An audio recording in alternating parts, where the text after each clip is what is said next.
At 22, I made everything from $5,000 a month to over $1 million a year. But what's interesting is that nothing about what I do actually changed that much throughout the entire journey. What did change, however, is how I think about time and money. I started optimizing one ratio and it completely transformed how fast and high I could scale. And in this video, I'm going to break down that ratio and explain the 3 levers that I was pulling to keep scaling no matter what stage I was at. And I'll even show you some examples of how you can do it yourself depending on what stage that you're at. And I'm going to explain it the best way I know how through my trusty little iPad. So the first thing you need to understand is that as a human, as a person, as a human being, you have 2 things that you can expend every single day. Every single day that you wake up and you start a new day, whether it's you, whether it's a multi-billionaire, whether it's Elon Musk, whether it's a homeless man on the street, you have 2 things that you can spend. And those 2 things are time and energy. And those 2 things, depending on where you spend them, depending on how you spend them, depending on who you give them to, will dictate how much money you make. It will also dictate how much you progress in life, and it will dictate how much you evolve as a whole. And you see, what most people do is that they spend their time and energy for one thing. They spend it for money. They treat it as a direct exchange. And this is what's known as effort-based income, where the money that you make is directly correlated to where you spend your time and energy, where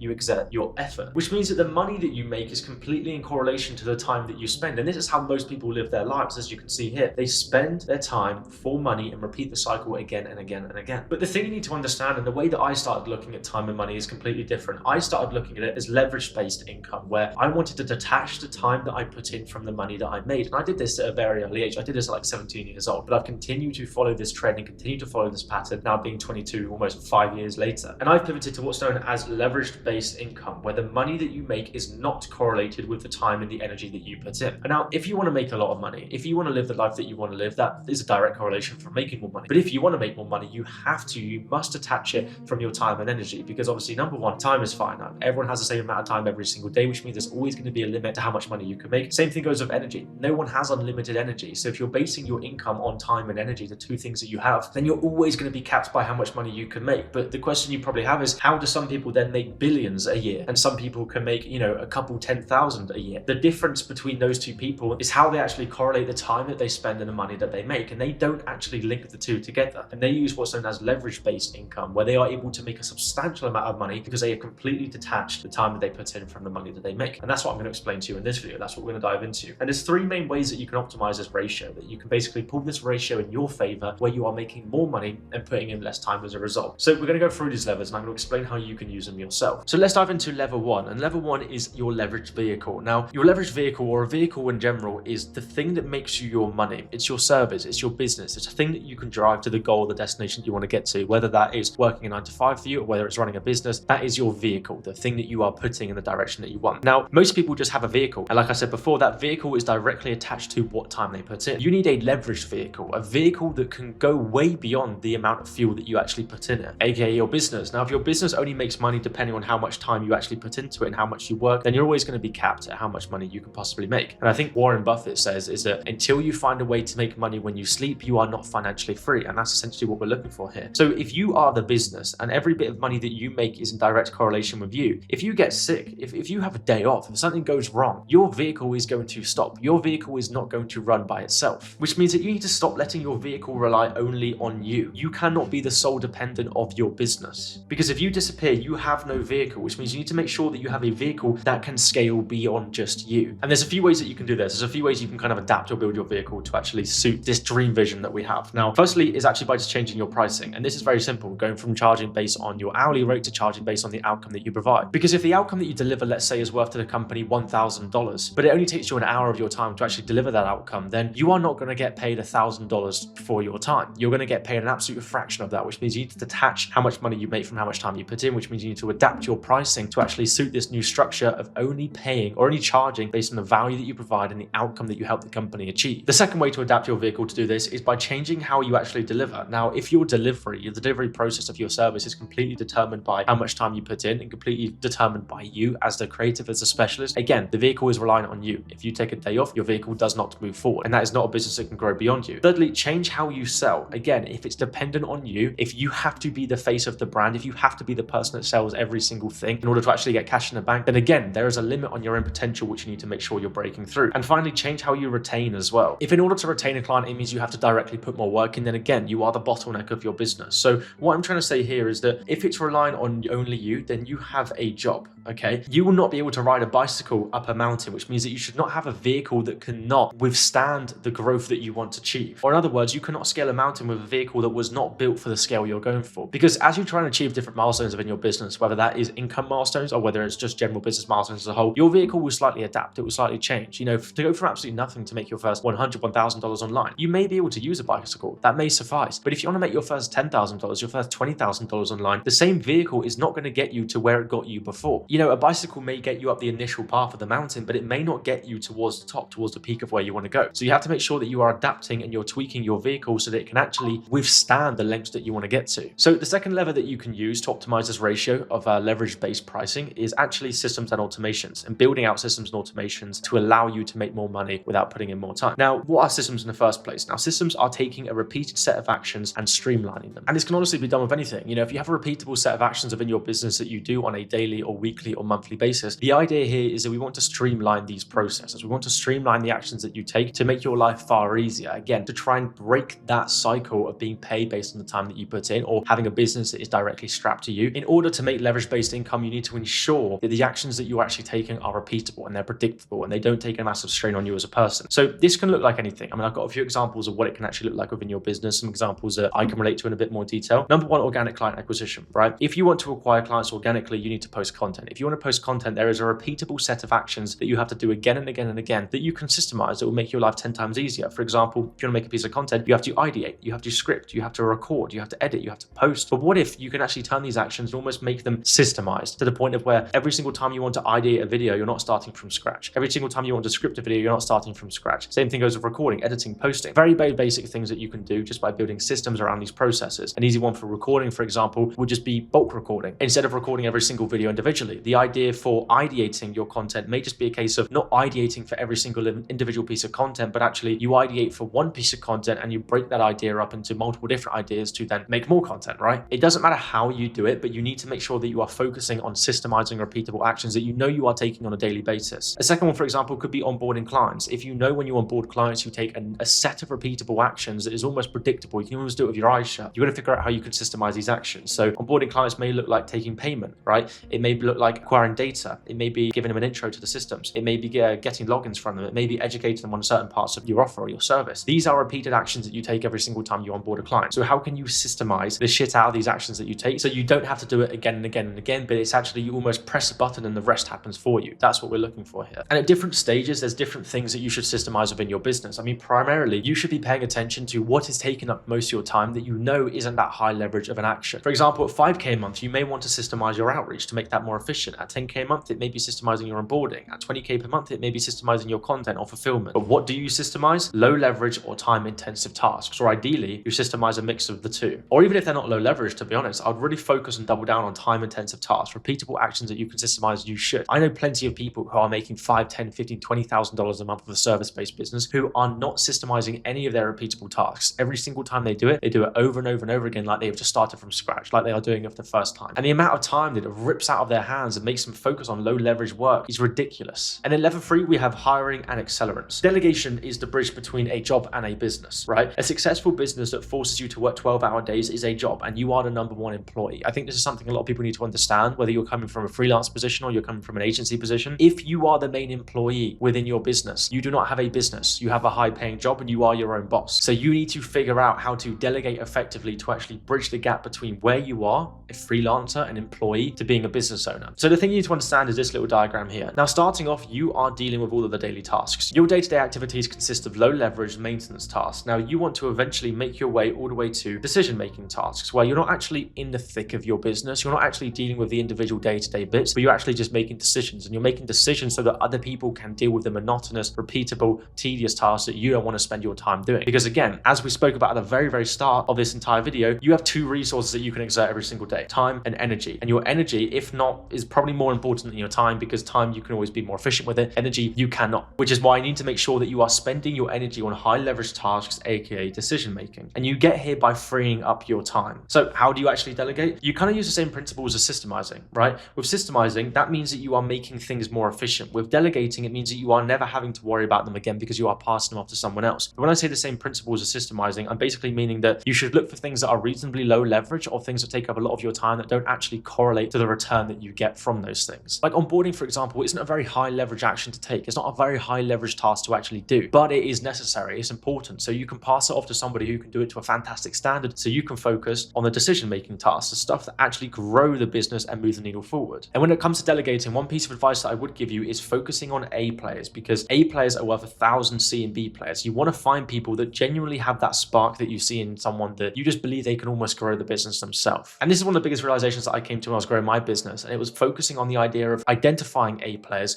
and almost giving them my everything, giving them my all, giving them my attention, giving them my focus, because they will reciprocate that tenfold with the results that they produce. So when it does come to delegating, when it comes to passing off your task to someone beneath you or someone that can do it more efficiently, more effectively, faster, always focus on hiring A players. Don't just pass it off to people because you don't want to do it. Pass it off to people that can excel at the task that you're passing off. And I can honestly not stress enough how important it is to actually bring A players onto your business, not just people that you feel like can deliver the result. I mean, personally, the way that I see it is that the life that I want to live doesn't revolve around me managing 10, 20, 30 different people with a bigger business. I want to live a life where I'm able to manage a lean, mean, absolutely killer team. And if you want to build that kind of team where they are lean, they are mean, they are focused, they're dialed, they are hyper specific and expert, you need to make sure that you're hiring A players. You cannot default to just kind of taking on anybody because you're just like, I want to pass this task off. I just don't want to do it. It's well worth spending the time, the energy, the effort, going the extra mile, going the extra step to make sure that you actually find A players that you can hire, because they are worth 1,000 C and B players. And I mean that with conviction. So let's now talk about using accelerants. So just kind of going back to the actual third lever as a whole, you've got hiring and accelerants. And I kind of put these two into the same buckets because I believe that hiring is an accelerant. If you can find the right person, an A player that can actually help you scale your business to the next level, that is an accelerant to your business. So it's not only something that allows you to detach the time that you put in from the money that you make and make sure that you're focusing on leverage-based outcome. Part of hiring does actually do that, but also it's finding accelerants that allow you to do that. Now, this is a little bit more complicated to kind of explain, but the way that I can kind of put it together is the idea of using things that already exist to further your own cause, okay? Now, there are a few different ways that I would almost kind of explain that accelerants exist. One example of an accelerant is a partner, being someone that can basically come into your business with systems and processes and tools and experience and understanding and knowledge and help you develop your understanding, your experience, and apply their understanding, their experience into your business. Now, this is something that I feel like is typically kind of ignored. I feel like with entrepreneurship, mainly because of the fact that you're kind of seen as a solo business owner. You know, it's like you build your own business, you are your own boss, blah, blah, blah. Working with partners, it doesn't even have to be a partner, but working with people that can help you produce a better result because they bring understanding, experience, and knowledge, quite similar to A players, because actually, which is why I kind of categorize it into the same thing, is it can produce an absolute tenfold on your business. Now, I did this recently myself with the sales team. So I've been running my business now for just over a year, I think, and I had a team that I built up from scratch, from ground up. These people weren't that experienced, they weren't that, I suppose, like knowledgeable, but they were people that knew what they were doing, right? And my whole idea is that if I wanted to get to the next level where I was currently at, if I was doing, 6 figures a month and I wanted to get to 500K a month, for example, I needed to work with people who had been there and done it before. So I got rid of the majority of my team, to be honest, and worked on putting together a new team. But I didn't want to just hire people that I would train up from the ground up. I wanted to work with people that came, like I said, with years of experience, years of understanding, knowledge, systems, processes that they could deploy into my business that has been taken from people that have been there and done it 10 times over far better than I ever have. And in doing so, I brought on a sales team onto my business, and the amount of systems and processes and tools and utility and people that they brought onto my business as a whole is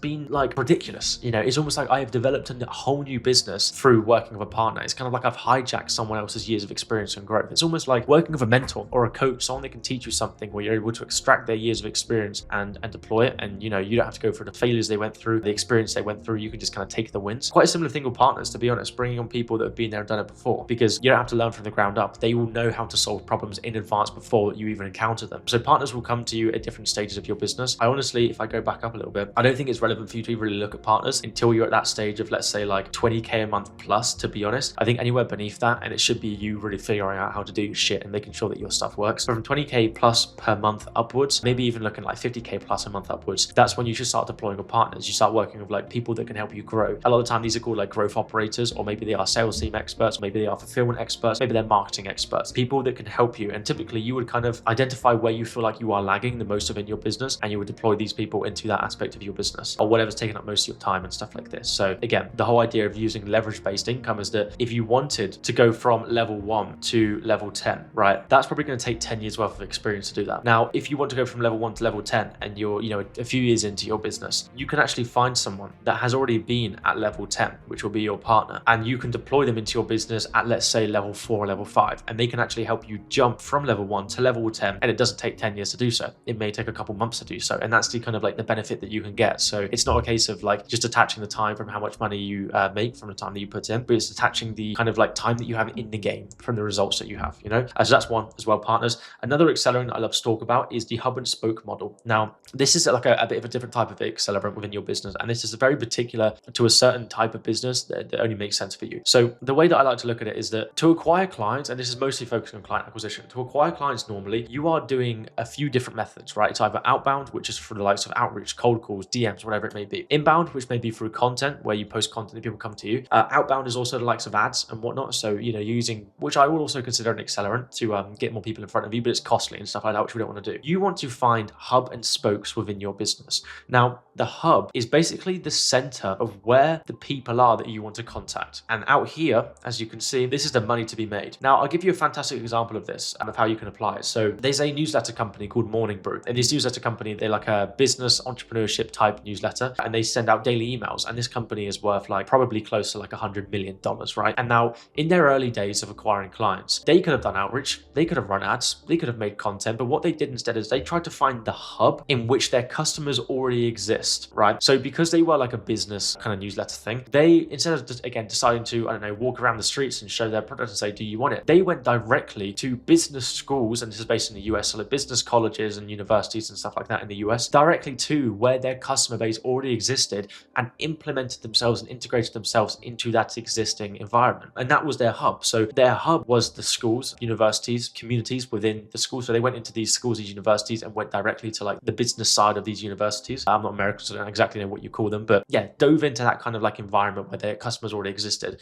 And because their customers were already there, they were able to go from nothing to like tens of thousands, I think almost like hundreds of thousands of subscribers of their newsletter like that, because of the fact of where they went directly to where the hub already is. So depending on exactly who you're trying to reach, ask yourself, where do the customers already exist? And we're not talking about social media platforms or ads necessarily. And I'll give you another great example of what this actually looks like. So I'm in a program that helps you grow your business, grow your coaching business, which is what I have. It's a massive program, massive program. And there's a lot of very, very high net worth individuals in there, you know, people making $5-10 million a month. Now, someone joined this program who works for a payment processing company and started using this program as almost like a lead generation tool, right? They found that the program was the hub of where their customers already existed. Their customers were already in this hub. So they came into this program, not really to learn, but to kind of like use these people that are already in this program as leads. So if there's 300 people in this program who are all very high net worth individuals, will pay a lot of money, will spend a lot of money. And you know, these payment processing companies don't need that many customers to make a decent amount of money, as long as their customers are making a lot of money through the software. The person went into this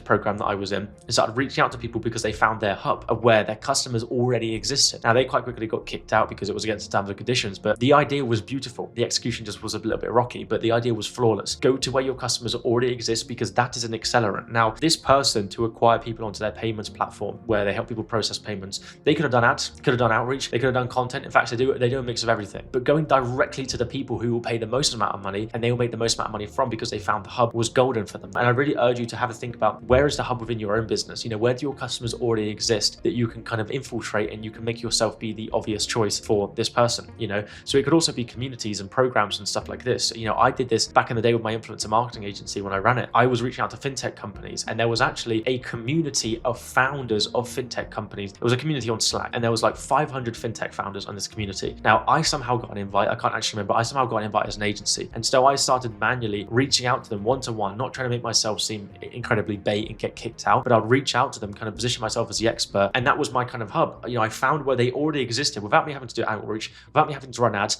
And I started picking them off one by one and positioning myself as the best opportunity to get to where they wanted to go. So again, I would really urge you to find your hub and spoke within your business, within your kind of model, and infiltrate it and utilize it and take advantage of it, because that is a massive accelerant within your business. That goes from you posting content or doing one-to-one outreach to potentially acquiring thousands of clients or hundreds of clients or tens of clients at once like that, which is an incredibly powerful kind of tool to use. And that's, ladies and gents, those are the 3 levers of how you can kind of optimize this ratio of making sure that you are leverage based and you are making income through leverage based income. Those are the 3 levers. So again, level 1 is finding a leverage vehicle that can actually scale beyond, you know, just you. Leverage 2 is using systems and automations to help you detach the time that you put in from the money that you make. And leverage 3 is hiring and accelerants. Those are 3 levers that I had to pull within my business to make a lot more money, and it's helped me do so pretty well to this current day. So yeah, that's it. Hope you enjoyed. There is a video that you can see on screen now, and YouTube has recommended this video to you because I genuinely believe that it's going to be a massively beneficial video for you. But alternatively, I'll leave some links down below in the description where you can check out more about how I can potentially help you within your own service-based business. But I'll leave it there nonetheless, and I'll see you in the next one. Cheers.